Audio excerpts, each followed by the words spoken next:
இன்னைக்கு எதை கரையம் பண்ணி இருக்கிறோம்? நேரத்தை கரையம் பண்றோமா? ஜெபத்துக்காக எதை கரையம் பண்ணி இருக்கிறோம்? பணத்தை கரையம் பண்றோமா?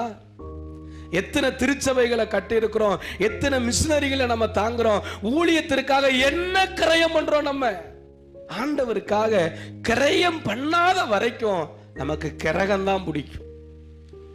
இன்னைக்கு 1.5 மணி நேரத்துல இருந்து வருகிறதற்கு பல மாச்சல்,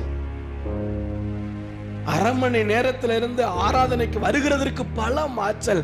அது வலிக்கு இது வலிக்கு, அப்படி செய்து இப்படி செய்து என்னத்தை கரையம் பண்ணி இருக்கிறோம்? ஆலயத்துக்கு வந்து நீ சாவு, பரலோகம் போயிடலாம். ஆராதனைக்கு வராம ஞாயிற்றுக்கிழமை வீட்டுல மட்டும் செத்துறக்கூடாது. எங்க தான் போவோம்?